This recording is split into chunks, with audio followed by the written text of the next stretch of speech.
And welcome back to Jeff Koinange live at the poolside of the Intercontinental Hotel Waterguest.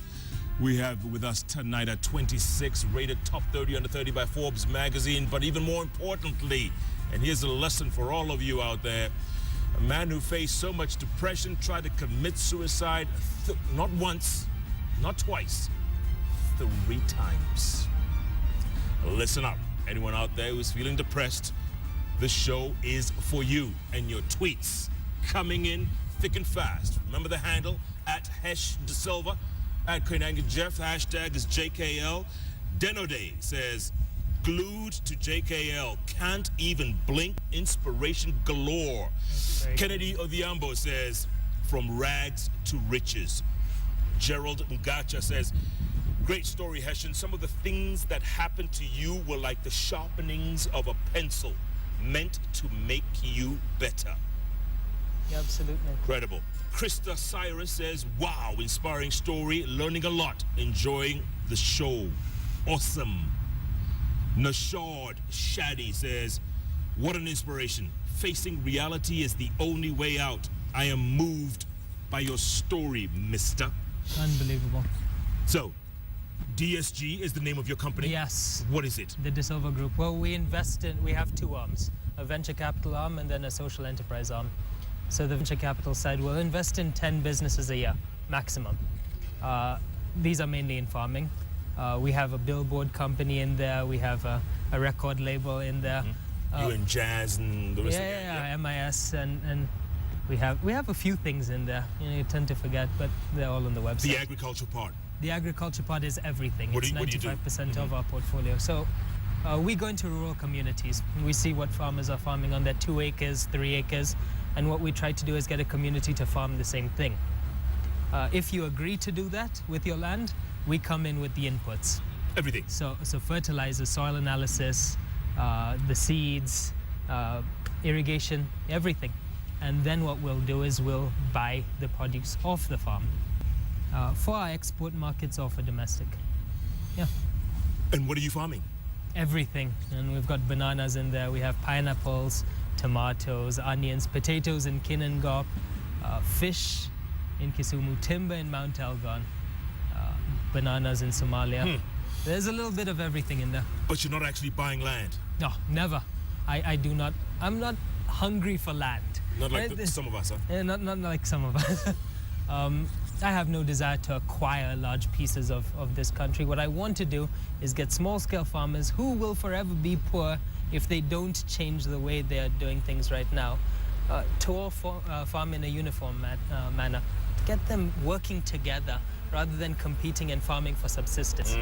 I mean, we have some amazing guys on Twitter as well, at Rookie KE and people like that who really push how to farm different produce all over the country. Yeah. And we need more people doing that to the people who don't have access to social media. Where does the product go? Where do the crops go? Where do the vegetables and the fruits? Export market? Yeah, straight absolutely. A lot is export, and then much of it is domestic as well. I mean, tomatoes, potatoes, those we can offload very easily locally. Capsicums we can export.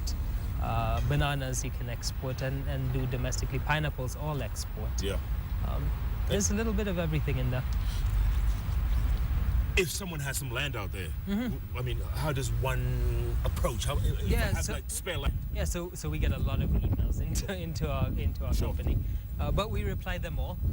So you just go onto our website, dsgvencap.com, and all of the information is on there. How you're supposed to present your pitch, how we want it done.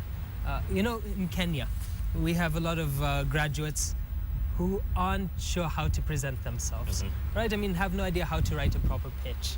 So we're trying to teach those people how to present yourself correctly in an investor-ready way. It's very hard to get cash in Kenya if you have a young business, but there is money out there if you present yourself properly.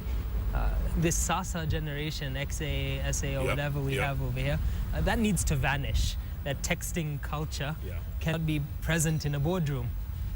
So that's some of the things that we're trying to remove so that we get the best quality applicants running these businesses. When someone's listening to you right now, Hesha, and they're probably thinking, you know what, this guy's made it. He's made it, and they probably think you did it really easily after after contemplated suicide 3 times.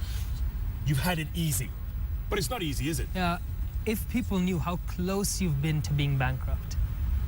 You have a beautiful home to go to, but you'll eat noodles for lunch because that's what you can afford.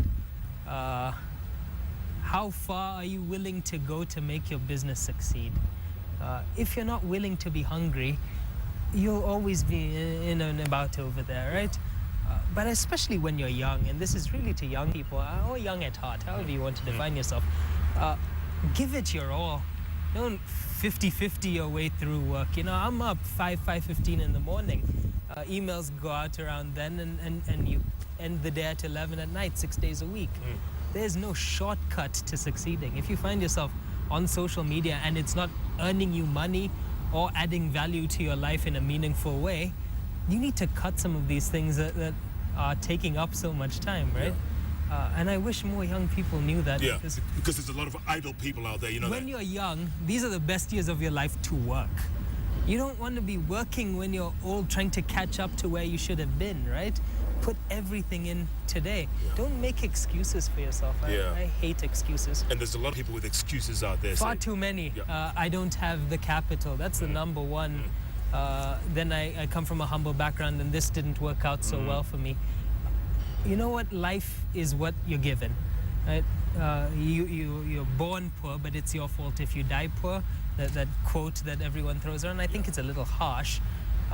But you're given certain opportunities and you have access to a network within wherever you are. Someone put it very well to me recently, Buddha Blaze. Buddha Blaze, yeah. We were speaking at Strathmore, and he told someone wanted to meet Bob Collymore. And he asked her, what would you want to say to him? No idea. Blank. But she wants to meet him. Yeah, wants to meet. And the reality is, many of us are not worth that meeting yet. We need to know the Bob Collymores of our field.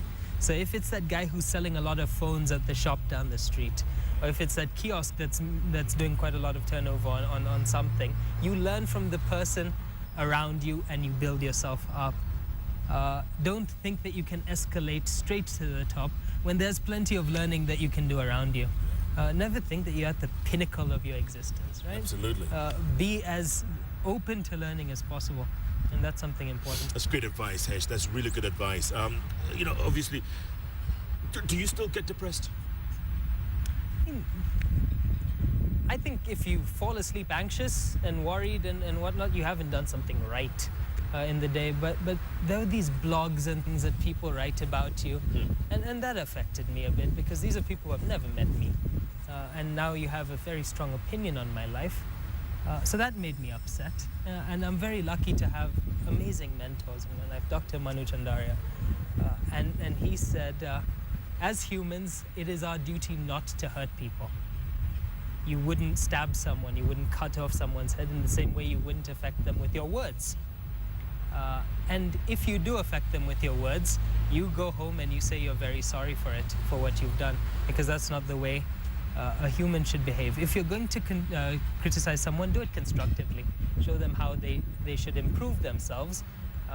I do not need to fail for you to succeed.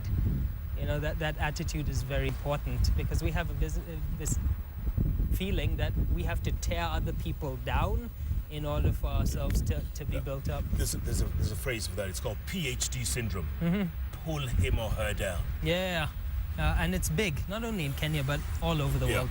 Everyone who has succeeded, however you want to define it, has experienced those things. And I didn't know how to deal with it. So initially it did affect me. And then he said, you do you. You have a beautiful girlfriend. Your business is doing all right. You keep on doing you. And it's worked out all right. Yeah. What does mom think? I'd hope she's proud. She says she is. She's probably watching you right now. Yeah, she is. I'm pretty sure she is. She said she wouldn't, but these things often turn around. This is the kid she raised became a loser, down and out. Well, I think a loser is a very strong word because for the people who are experiencing that right now, you aren't. You know, there's always a way out. And I never want someone to feel bad about whatever situation they're in. Yeah. I want them to realize that you can do okay, however okay is for you. You know, we have this very facade way of looking at success. Success is money and the Range Rover and the bling or whatever you want to call it. Yeah. Success could be a great family, or being able to meet your needs every month, or whatever it is to you. Do it, figure out what it is, and more importantly, be at peace with yourself. Be at peace with yourself, absolutely. DJ Brown, tweet just came in. It says, I almost killed myself today, but I'm starting all over towards my goals. Thanks, De Silva. The Kenyan husband says, I've thought of suicide more than a few times, but now I'm thinking otherwise. It's out there, isn't it? I mean, here in Kenya. It really is, you know, and I have a very close friend, Sitao Wafula, who's a huge ambassador in this space. She's great. A brilliant young lady. Yeah. And together, I mean, she's already started a hotline, which is completely free, and it's on her page. If you are experiencing any form of anxiety, depression, or worry, call, text, and someone will get back to you. But we also want to start a facility where people can come in. And if you're able to pay, you can pay. If you can't, don't worry about it. And all we need is a few chairs and a few phones and a few computers, and that will be up and running. Are people calling? Are people dialing in? Oh, absolutely. I mean, we're overwhelmed right now, which is why we need to expand this thing. So this is a national problem. It really is, you know. I mean, we cover ourselves with these facades and these fancy Facebook posts or Twitter messages, but the reality is that many of us are hurting. You know, many of us are living above our means, you know, trying to keep up appearances or show that we have made it to our classmates or to the close circle that we have around you. You just need to do you for you, not for the crowd. And then these people trying to keep up with the Joneses, the next step is alcohol, then the bangi, then the coke, then the... And then immoralities within a family and dysfunctional situations start breaking out over that. Kids grow up in that situation. And that's not what you had in mind when you started out, right? That wasn't the dream, but life took its toll. What I like to say is that it's never as bad as we think it is in that moment. In that moment, it'll feel like life is falling apart. But if you're willing to power through it and you look back 8 years, today I can laugh at the person I was with my bleach mohawk and my alcohol and drug addiction, because it's such a different person I was to who I am today. Yeah. If you're willing to power through it. It's never as bad in that moment. Okay, here's a scenario for you. So you drop out of college after a year and you head back here. In the meantime, your younger brother has become an Ivy Leaguer, right? He's brilliant. He's very smart. So he went to Columbia. He got his degree over there. Then he's at Oxford today, doing his master's. Extremely proud of him, you know. Sometimes he's been like the older brother because he had to pick me up when I was at a very low place. And we're extremely close. But he's brilliant. And it doesn't affect you at all? Not at all, because everyone has their own journey, right? So the best story for this is that even though I dropped out, doesn't mean that he had to fail at university. He actually went the opposite and excelled incredibly. And that's a really good example for people. Clinton Mathari is asking, what keeps you going? I'm a big fan of speeches, right? And Matthew McConaughey put it best at the Oscars this year. Something to keep chasing. So it's me. I want to keep chasing myself. I want to be better and better. And when I get to that level, I'll realize that wasn't good enough. You know, I need to keep chasing myself and keep chasing myself. And I'll never get to where I want to be. But I have crazy goals. You know, I need people to be laughing at my goals. If they're not, then I'm not dreaming big enough. But figure out a way how to get it done. Too many of us spend our days dreaming, believing that we're going to run this corporation when not everyone can run a corporation. So I have these goals, and that's what keeps me going. When Forbes put you on this list of top 30 under 30, what was that like? I mean, is it full circle? Did you feel, wow, you know, this... Well, I mean, I got onto a list before that, top 10 entrepreneurs to follow in Africa on Twitter. and I was with DJ CK. Along with the likes of DJ CK. Yeah, Okay. and people that you really look up to. Wow. You know, like you read about these people, you Googled them, and now you pop up on the same list as them. Wow. So that was like the numbing sensation. After that, it was like, okay, this is a blessing, but you need to be there again next year, and the year after that, and the year after that. So you only give yourself a very short time to feel good about yourself, but it's back to work. You never get consumed by the moment. Is DSG expanding beyond Kenya? No, absolutely. Tanzania, Rwanda, Uganda. That is our plan. Before the end of this quarter, we need to be in all. And still agriculture? Agriculture will be the main focus. Then we have the social enterprise part of our business where we invest in kiosks, mama bogas, and that's how we're able to build up the number of our investments. You know, we have thousands of tiny businesses, peanut selling, corn roasting, businesses that give people a start. At the very bottom, to build the bottom of the pyramid economies in the countries that we operate in. Because if those are vibrant and you can build their spending power, there's a trickle-up effect. And that's what we're trying to do. We have huge, I mean, Africa is such a young continent. We saw that tweet yesterday about how young people are over here. Correct.